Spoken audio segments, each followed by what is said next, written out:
The New Orleans Pelicans had one of my favorite offseason periods out of all of the NBA. They got rid of Lonzo Ball via sign and trade and brought in a much cheaper option and alleviated a lot of cap space, as well as improved their team fit around Zion in trading away Eric Bledsoe and Steven Adams for Jonas Valanciunas from the Memphis Grizzlies. This has now allowed for more opportunities for young players within their team as well, and what is going to allow for a very positive scenario for the New Orleans Pelicans for this upcoming season. And I'm going to be talking about why I like their offseason moves so much within this video. With that being said, let's get right into it. So, let's highlight the key moves for the New Orleans Pelicans coming in this offseason. Devonte Graham on a 4-year deal at $47.3 million, which, note, is almost $40 million less than the deal Lonzo Ball got from Chicago. Significantly less. Worth considering. Garrett Temple is also coming in that sign and trade with Lonzo Ball. He'll be signed to a 3-year deal. Jonas Valanciunas is coming over on what I believe he has 1 year left on his deal. They also get a 2024 second-round pick in that sign and trade with Lonzo Ball, and they also get Jonas Valanciunas from the trade with Memphis involving Steven Adams and Eric Bledsoe, where JV only has a year left on his deal. That is the major additions for the New Orleans Pelicans this upcoming season. Devonte Graham, of course, being the most notable as far as free agency, and JV, of course, being a very significant one as well. Now, Devonte Graham obviously is not the defensive guard that Lonzo Ball is. He does not have as good of a perimeter defensive presence. But getting a quality starting point guard, who, note, is still young in terms of his NBA years, but not as young as Lonzo Ball in age, simply due to the fact that Devonte Graham did spend a nice chunk of time in college. He still has a lot to offer through the next 4 years on this contract. He's a very good playmaker. He's a very good shot creator and perimeter scorer. I could argue, and probably would argue, a better shot creator than Lonzo Ball himself. Lonzo Ball might be a better catch and shoot guy, but he's definitely a much better shot creator. He's still a very good playmaker. You just lose a lot of defense. And bringing him in on almost $40 million less over those 4 years is a significant win for the New Orleans Pelicans, as far as I'm concerned, considering the fact they do have a lot of money tied up already. Brandon Ingram, and they surely will in Zion at some point. So making sure that they can keep the finances steady and in a smart way around those guys is very important, and I think this definitely does that. Garrett Temple can be a fine backup guard. Jonas Valanciunas can be a fine backup guard. They got their backup guards figured out for a while now. But the JV pickup is very nice. It's a very nice pickup for multiple reasons. One, it gets Eric Bledsoe and Steven Adams' contract off of the team, which is absolutely marvelous. That had to be priority number one for the New Orleans Pelicans this summer, and they did it. They did it. They got it done. They got it done nice and early, one of the first trades of the offseason before the draft, and it was much needed. It gives them a lot of cap relief in and around $15 million and a bit north of that, and it gives them a much better team fit player in Jonas Valanciunas. Steven Adams is not spacing the floor for you, but you need people to space the floor around Zion, because Zion is not a great three-point shooter and is best not around the three-point line. He's best in the dunker spot. He's best with the ball in his hands, having spacing to attack the rim, to create those plays at the rim. He drives, he can get his offensive rebounds, he can get lobs. He's best going to or already at the rim. And so he needs that spacing inside, and Steven Adams was just never going to allow that. Steven Adams is not a shooter. Now, I know he was saying he was working on his three-point shot this summer, yada yada. JV can shoot the three and has shot the three for the last 3 or 4 years now, but is still arguably just a better player than Steven Adams anyways. He's a very good post scorer. He was a very good post scorer for Memphis last year. You could argue their second best player on the team, and in some games, and in fact many games, their best player on the court, is they could just feed him the ball down in the paint, down in the low block, and he would get buckets. He is a very good post scorer. He is a bit of a traditional big in that sense, but he has worked his game to a point where he can make 70, 80, 90 threes a season, and that's something he can do with this New Orleans Pelicans team. He has the threat that teams just can't completely sit off him, which means that Zion is going to have a lot better spacing, as well as Brandon Ingram on this team, as compared to when Steven Adams was the starting center. Now let's talk about who left the New Orleans Pelicans this summer. Those would be Lonzo Ball to Chicago, James Johnson to the Brooklyn Nets, Eric Bledsoe to the Memphis Grizzlies, as well as Steven Adams to the Memphis Grizzlies. Now, it's not expected that Eric Bledsoe will stay with the Memphis Grizzlies throughout the season, but nonetheless, that's where he currently is. I already kind of talked about the Lonzo Ball departure. I think it's smart, to be honest. I think you got some value back. You've replaced him well in Devonte Graham in free agency.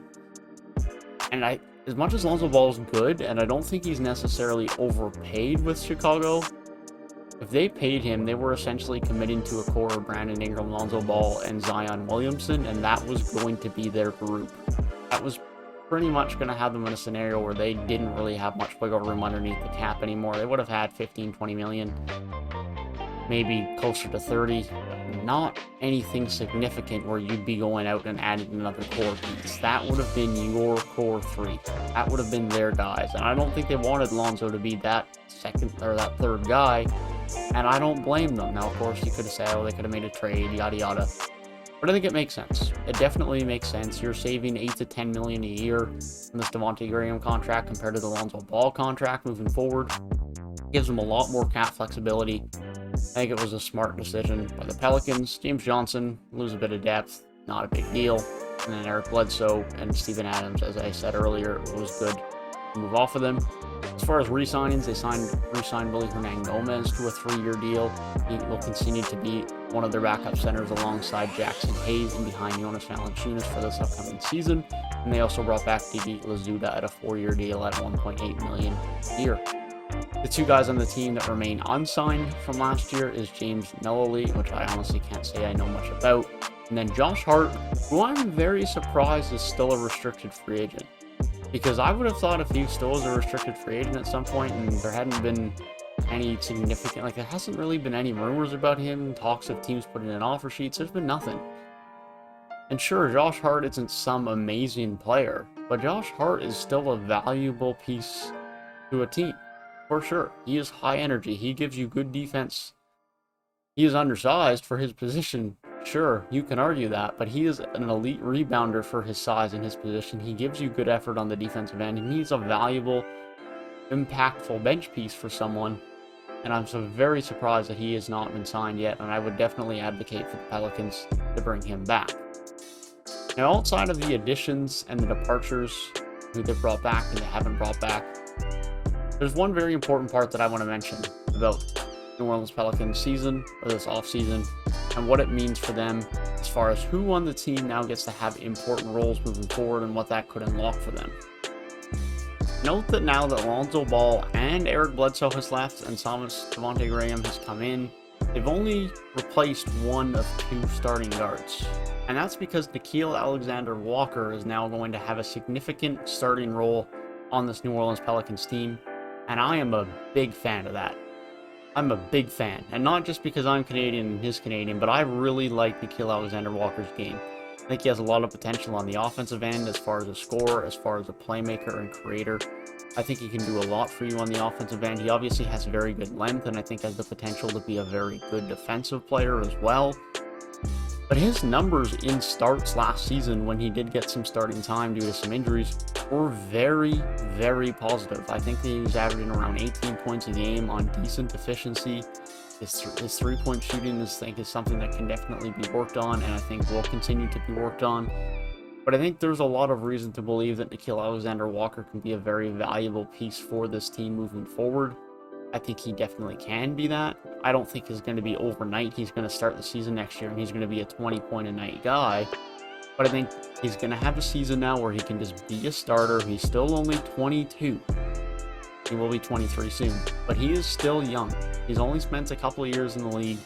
And I think having him alongside Devonte Graham, Alexander Walker is going to be able to take the defensive responsibilities. Devonte Graham can try and hide on the weaker guard on the opposing team.